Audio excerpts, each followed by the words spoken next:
পরীক্ষা দেবে আমার মনে হয় পরীক্ষা কি করে দেবে খারাপ কাজ। যশোরে ফুটবল খেলাকে কেন্দ্র করে রেষারেষিতে এক যুবকের মৃত্যু হয়েছে। শনিবার গভীর রাতে শহরের নাজির শঙ্করপুরে এ ঘটনা ঘটে।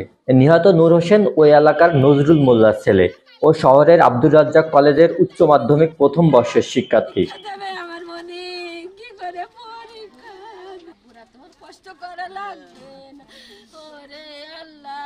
নিহতের স্বজনরা জানান, শুক্রবার শঙ্করপুরে ফুটবল খেলাকে কেন্দ্র করে দুপক্ষের মধ্যে গোলযোগ বাধে, যা স্থানীয়রা মীমাংসা করার চেষ্টা করে, কিন্তু রেশ থেকে যায়। শনিবার রাতে শঙ্করপুরের চোপদারপাড়া এলাকার পচা, কানারনি, রিয়াদ, মনির সহ আরও কয়েকজন যুবক এসে নূরকে চাকু মেরে একটি ঘরের মধ্যে আটকে রাখে। এ সময় আশপাশের লোকজন এসে তাকে উদ্ধার করে যশোর জেনারেল হাসপাতালে ভর্তি করে। মাগরিবের নামাজ পড়তে গেছে, মাগরিবের নামাজ পড়ে বেরোয়েছে, একটু মসজিদে দেরি করে, তালিম নাকি বসিল মসজিদে, দেরি করে বেরোয়েছে।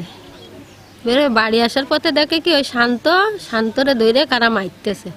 এবার ও কাছে কি, ও কাকা ওরে ওইরাম করে মাইরেন না, আমাকে ছোটগের সাথে তো কেউ আওয়াজ হয়নি, হয়েছে তো বড়গের সাথে, মামাগের সাথে হয়েছে, বড় মামাগের সাথে। এইবারটা ওর মা চাষিরা নিয়ে ওরা ঘরে দরজা দিয়েছে, আমার ছেলের লাশ করে উপহার দিয়ে গেল।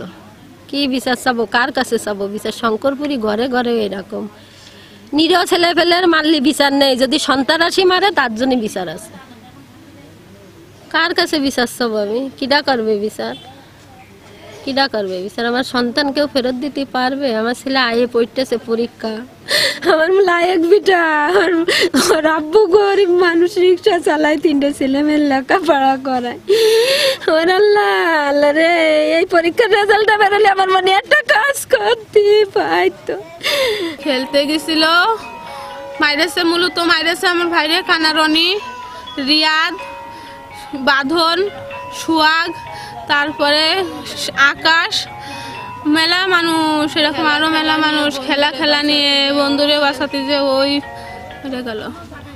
ওর সাথে মূলত কিচ্ছুই না, ওর সাথে কিছুই না, পয়সা ওর সাথে কিছুই না। কোতোয়ালি থানার অফিসার ইনচার্জ আব্দুর রাজ্জাক বলেন, পুলিশ ঘটনাস্থল পরিদর্শন করেছে। মূলত একটি ফুটবল খেলাকে কেন্দ্র করে শত্রুতার কারণে এই ছুরিকাঘাত করা হয়েছে। জড়িতদের দ্রুত গ্রেপ্তার করতে পুলিশ কাজ করছে। ডেস্ক রিপোর্ট, বাংলার ভোর।